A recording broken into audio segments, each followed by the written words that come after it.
Huutiin Israa'el gadi fageenya rukutuu mootummaa Tsiyonistii kaartarraa haquuf dhaadateem. Gammoojjii ibidda jala jiru keessatti dirooniin Huutii mul'ata ajaa'ibaa ta'een bufatalee waraanaa Israa'el rukutuun dhagahameem. Naannoo waraanaa baha giddu galeessaa keessatti boqonnaa haaraan nama qabbaneessu banameem. Adoolessa 16 bara 2025 dirooniin Huutii samii keessa qilleensa fi gammoojjii Israa'el keessatti gadi fageenyaan bocaniiru. Targettiin isaanii dhaabbilee waraanaa gurguddaa IDF akka ta'e dubbii himaanuutii ibseem. Garri Yemen irraa kaasee haga onnee gammoojjii Israa'elitti waraanni kun daangaa galaana fi sodaa qaxxaamureera.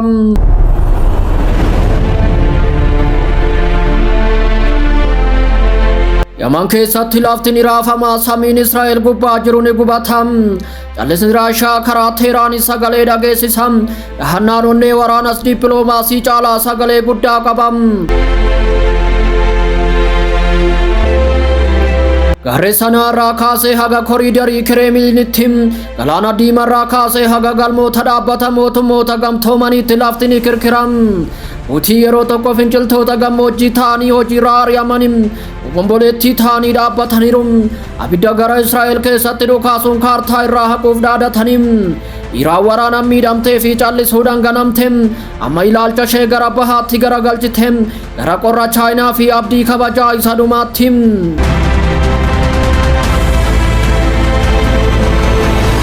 Waraana qofa miti kun imaammata raajii garagaleedha.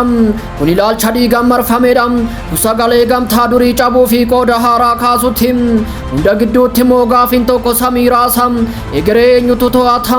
Warra misaayila qabamoo warra kanneen yaaddoo qabani? Jalqaba dhumaati moo dhuma jalqabaati? Halkan kana abidda seenna obomboleettii mul'isna. Miila haloo ba'u amantii fi gantummaa carraa sodaachisaa waraanni guddaan eegalaa jiru mul'isna.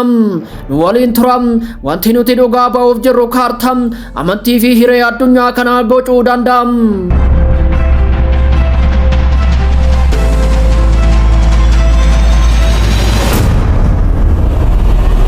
Huutiin Israa'el gadi fageenya rukutuu mootummaa Tsiyonistii kaartarraa haquuf dhaadateem. Gammoojjii ibidda jala jiru keessatti dirooniin Huutii mul'ata ajaa'ibaa ta'een bufatalee waraanaa Israa'el rukutuun dhagahameem.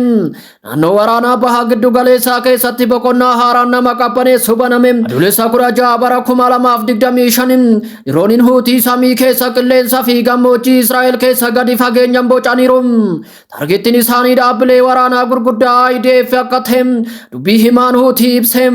Garee Yemen irraa kaasee haga onnee gammoojjii Israa'elitti waraanni kun daangaa galaana fi sodaa qaxxaamureera. Gaafiif deebii addaa yaane toliin taasisanii namni olaanaan Houthi tokko abidda dhugaa haleellaa isaanii duuba jiru ifa godheem. Hundula waraanaa qofa miti waraana amantii waraana ilaalcha waraana saawwaa qarraa muudame jedhanii amananiidha. Israa'el haqamuu qabdi xumurri ishee mirkanaadha jechuun labsaniiru. Gamtaan Iraan waliin qabannoo kataa miti kan kabajame. Akka qaamni Tsiyonistii kaartarraa baddutti hojii waraanaa itti fufna jechuun dhaadataniiru. Meetira 2000 fagaatanis Huutiin buufata doonii kibba Israa'el ilaatnaafa godhaniiru. Gurri galaana isaanii galaana diimaa keessatti doonii addunyaa laamshesse. Gabaa idil addunyaa irratti sodaa uume. Jummoolee daldalaa addunyaa ukkaamse. Doonii lama dhiyeenya kana liqimsiise. Gareen hojjettootaa butamanii kunis lubbuun bade. Galma USA keessatti illee waraanni Huutii dubbii ijoo kan ta'e yoo ta'u, Raashaa, Chaayinaa fi Aljeeriyaan haleellaa USA Yemen irratti raawwatte balaaleffataniiru. Warri dhiyaa Huutii shororkeessummaan himatu. Warri bahaa fakkeessummaa warra dhiyaa jechuun akeekkachiisu. Haa ta'u malee Huutiin lola hiree isaanii osoo gaggeessanii Yemen dhiigaa jirti. Hiyyummaa dhukkubnii fi bu'uuraaleen misoomaa barbadaa'uun uummata burjaajesseera. Huutiin garuu kabaja keenya eeguuf qabsoofna. Saba waraanaan lubbuurraa hafu jechuun ibseem.